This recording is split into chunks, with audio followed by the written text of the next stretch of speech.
Hello friends, स्वागत करती हूँ आपका हमारे आज के इस सेशन में, और जिसमें आज हम बात करने वाले हैं वोटिंग बिहेवियर की। So let's start. Voting behaviour actual में क्या होता है, और वोटिंग बिहेवियर को हम इलेक्टोरल बिहेवियर भी कहते हैं, और ये एक पॉलिटिकल बिहेवियर का सबसेट है। ठीक है भाई, it encompasses the actions, decision and tendencies exhibited by voters during the electoral process. Voting behaviour के अंतर्गत हमारी जितनी भी वोटर्स की एक्शंस है, उनके डिसीजंस है, उनकी टेंडेंसीज है, वो सब जो एग्जिबिट किए जाते हैं उनके द्वारा, क्या वो एक्शन ले रहे हैं ड्यूरिंग इलेक्शन, डिसीजंस, उनकी टेंडेंसीज, ये सब जो है इसमें आते हैं। ठीक है, ड्यूरिंग द इलेक्टोरल प्रोसेस वो क्या क्या कर रहे हैं उस सब की स्टडी। ठीक है, और भाई इसका जो बिहेवियर है, वोटिंग बिहेवियर, ये रिफ्लेक्ट करता है एटीट्यूड, प्रेफरेंसेस एंड मोटिवेशंस। क्या लोगों का एटीट्यूड है, क्या उनकी प्रेफरेंसेस है ड्यूरिंग इलेक्टोरल प्रोसेस, और क्या उनकी मोटिवेशन है। ठीक है, कि वो डेमोक्रेटिक इलेक्शन में क्यों पार्टिसिपेट कर रहे हैं, what are this motivations of them. So this is all voting behaviour. Voting behaviour, या हम कह सकते हैं स्टडी ऑफ वोटिंग बिहेवियर को हम इन वेज में डिफाइन कर सकते हैं, जैसे प्लेनो एंड ड्रिक्स ने कहा है कि भैया वोटिंग बिहेवियर जो है वो ऐसा फील्ड है स्टडी का जो कि जुड़ा हुआ है उन तरीकों से जिसमें पीपल वोट करते हैं पब्लिक इलेक्शंस में। ठीक है, लोग क्यों पब्लिक इलेक्शंस में वोट कर रहे हैं, किन वेज में वोट कर रहे हैं, और क्या रीज़न है कि वो ऐसे वोट कर रहे हैं, तो ये सब है। ठीक है, जॉर्डन मार्शल ने लिखा है कि भाई जो स्टडी है वोटिंग बिहेवियर की, वो ज़्यादातर फोकस करती है उन डिटर्मिनेंट्स पर, मतलब उस फैक्टर्स पर, उन फैक्टर्स पर जो कि लोगों को, क्यों लोग वोट कर रहे हैं। ठीक है, मतलब वो जैसे वोट कर रहे हैं वो ऐसे कर क्यों रहे हैं, और वो कैसे डिसीजन पर पहुंचते हैं, कैसे वो डिसीजन बनाते हैं कि हमें क्या करना चाहिए, कैसे वोट करना चाहिए, किस पर वोट करना चाहिए। ठीक है, ओइनम कोलेबिदू कहते हैं कि वोटिंग बिहेवियर ऐसे डिफाइन किया जा सकता है कि भाई ये एक ऐसा बिहेवियर है जो कि रिफ्लेक्ट करता है वोटर्स की चॉइसेस को, कि वो चॉइसेस क्या कर रहे हैं, प्रेफरेंसेस क्या ले रहे हैं, अल्टरनेटिव्स, उनकी आइडियोलॉजीज, कंसर्न्स, उनके एग्रीमेंट्स, उनके प्रोग्राम्स। ठीक है, वेरियस इश्यूज से रिलेटेड, और बहुत सारे क्वेश्चंस उनके जो कि सोसाइटी से और नेशन से जुड़े हुए हैं। ठीक है, well moving to the next slide, now we are going to talk about the significance, that what is the significance of voting behaviour. भाई वोटिंग बिहेवियर की स्टडी को सेफोलॉजी कहा जाता है, और ये पॉलिटिकल साइंस की एक ब्रांच है।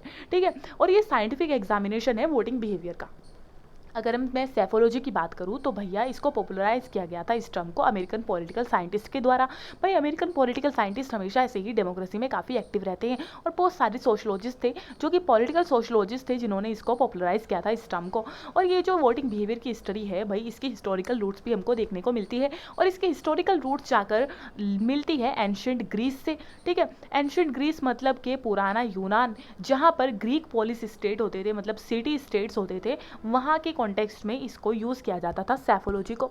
अब मैं इसके सेफोलॉजी की लिटरल मीनिंग की बात करती हूँ। भाई सेफोलॉजी एक ग्रीक वर्ड है। ठीक है, जैसे कोलिशन, कोलिशियो लैटिन वर्ड था जिसका मीनिंग होता था to grow together, same like that psephology is originated from the Greek word psephos. ठीक है, और भाई सेफोस का मतलब होता है पोट्री के पीसेस, मतलब टूटे फूटे मटके के पीसेस जहाँ पर कुछ वोट्स इंस्क्राइब होते हैं। ठीक है, और वो वोट्स किस चीज़ से रिलेटेड होते हैं, वो इस चीज़ से रिलेटेड होते हैं कि कुछ लोग हैं जिनको रहना चाहिए सोसाइटी में या नहीं रहना चाहिए, जो कि नेशन के लिए, स्टेट के लिए थ्रेट है, क्या उनको बैनिश कर देना चाहिए इंडिविजुअल्स को या नहीं कर देना चाहिए। भाई इसमें लिखा हुआ है how people voted in ancient elections.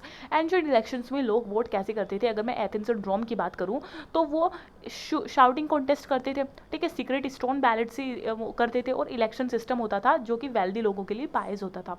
Well moving to the next slide, voting behaviour की जो स्टडी है वो बहुत सारे रीज़न से सिग्निफिकेंट हो जाती है। वो क्या, कौन कौन सी रीज़न है भाई। सबसे पहले तो ये हमारी हेल्प करता है पॉलिटिकल सोशलाइजेशन को समझने में। ठीक है, प्रोसेस जो हो रही है पॉलिटिकल सोशलाइजेशन की, उसको समझने में हेल्प करता है। और फिर ये हेल्प करता है हमारा ये एग्जामिन करने में कि किस हद तक हमारा डेमोक्रेसी का इंटरनलाइजेशन हुआ है। ठीक है, किस हद तक डेमोक्रेसी इंटरनलाइज हुई है एज अ वैल्यू के तौर पर, एलाइट के बीच में भी और मासिस के बीच में भी, लोगों के बीच में कितनी ज़्यादा डेमोक्रेसी डीपन हुई है। ठीक है, और ये हाईलाइट करता है real impact of the revolutionary ballot box. भाई बैलेट बॉक्स का जो रिवोल्यूशनरी इंपैक्ट है वो कितना हुआ है। ठीक है, और ये लाइट शेड करता है किस चीज़ के ऊपर, इलेक्टोरल पॉलिटिक्स जो है वो कंटिन्यू, मतलब वो पास्ट के साथ कंटिन्यू करेगी या ब्रेक हो जाएगी।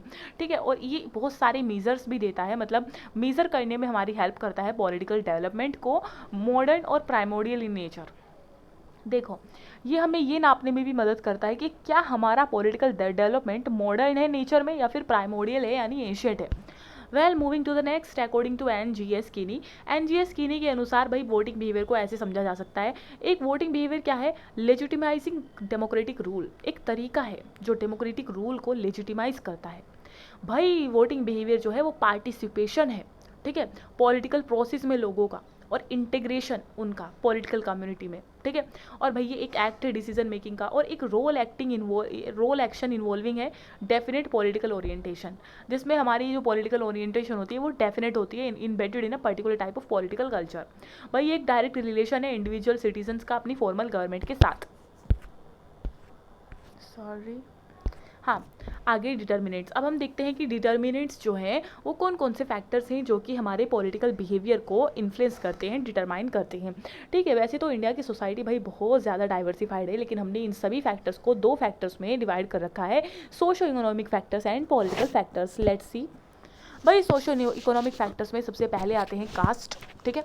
भाई कास्ट जो है वो एक बहुत ही सिग्निफिकेंट रोल प्ले करती है, जैसे हमने नेशनल इंटीग्रेशन वाले चैप्टर में भी पढ़ा था, कास्ट जो है वो बहुत ही ज़्यादा इंपॉर्टेंट रोल प्ले कर रही है वोटर्स के बिहेवियर को इन्फ्लुएंस करने में पॉलिटिकल लैंडस्केप पर, ठीक है। भाई पॉलिटाइजेशन जो है कास्ट का और कास्टिज्म का वो बहुत ज़्यादा प्रोमिनेंट एस्पेक्ट है इंडियन पॉलिटिक्स का, और पॉलिटिकल पार्टी जो है वो कास्ट डायनेमिक्स को बहुत ही ज़्यादा ध्यान में रखते हुए अपनी इलेक्शन स्ट्रैटेजीज बनाती है, ठीक है। भाई पॉलिटिकल एनालिस्ट थे जो रजनी कोठारी, बहुत ही एमिनेंट थे, बहुत ही फेमस थे, उन्होंने कहा था कि इंडियन पॉलिटिक्स जो है वो कास्टिस्ट है, ठीक है। उन्होंने तो इंडियन पॉलिटिक्स को ही कास्टिस्ट कह दिया था, और ये कहा था कि देखो भाई पॉलिटाइजेशन ऑफ कास्ट कैसे कैसे हो रहा है। अगर मैं पॉल ब्रास की बात करूँ तो उन्होंने लोकल लेवल पर कहा था कि कास्ट की सॉलिडारिटी बहुत ही ज़्यादा प्रीडोमिनेंट फैक्टर है हमारे वोटिंग बिहेवियर को इन्फ्लुएंस करने में लोकल लेवल पर, ठीक है। लोकल लेवल पर कास्ट वगैरह वगैरह का बहुत चलता है कि ये हमारे कास्ट का है, इसको वोट देना, ठीक है, तो ये सब बहुत चलता है लोकल लेवल पर।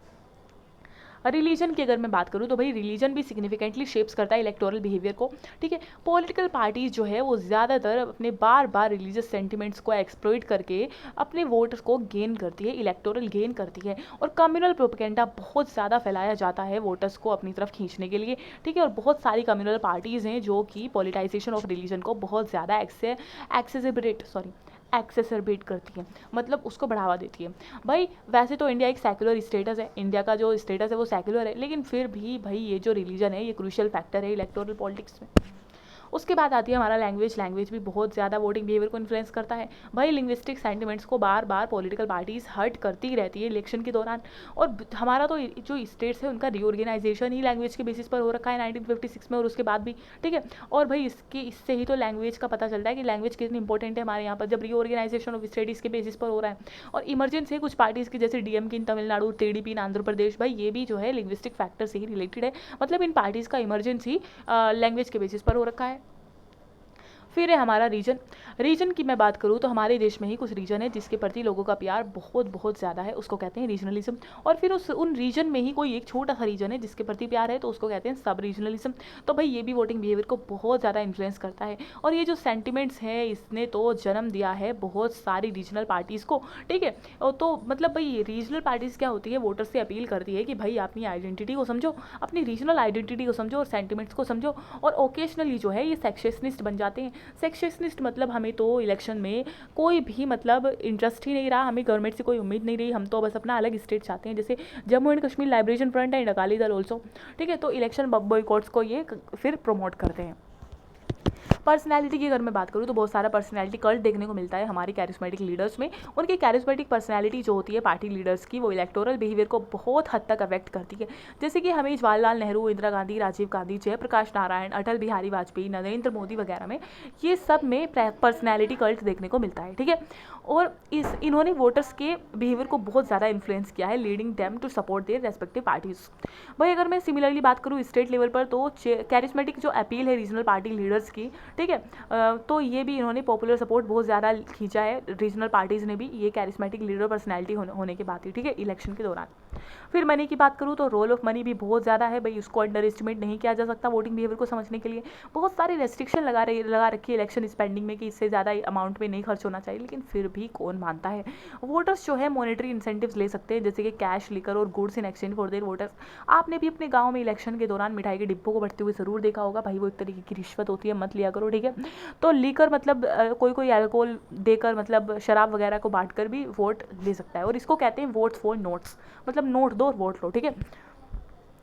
भाई मनी का इन्फ्लुएंस कहाँ पर कम हो जाता है, नॉर्मल सर्कमस्टांसिस में तो चल जाता है, ठीक है, लेकिन कहाँ पर कम हो जाता है, वेव इलेक्शन के दौरान। वेव इलेक्शन ये होता है कि क्लियर कट आइडियोलॉजी बना रखी है सारे के सारे वोटर्स ने कि भाई हमको इस नेशनल पार्टीज को वोट देना ही देना है, ठीक है। तो उस टाइम पर मनी का इन्फ्लुएंस नहीं चलता, ठीक है। मनी का इन्फ्लुएंस जब चलता है जब अनकमिटेड वोटर्स हो, मतलब जिनकी कोई ऐसे कोई कमिटमेंट ना हो किसी पार्टीज के साथ, तो वो जाकर वो मनी के लालच में आकर दे देते हैं वोट, ठीक है।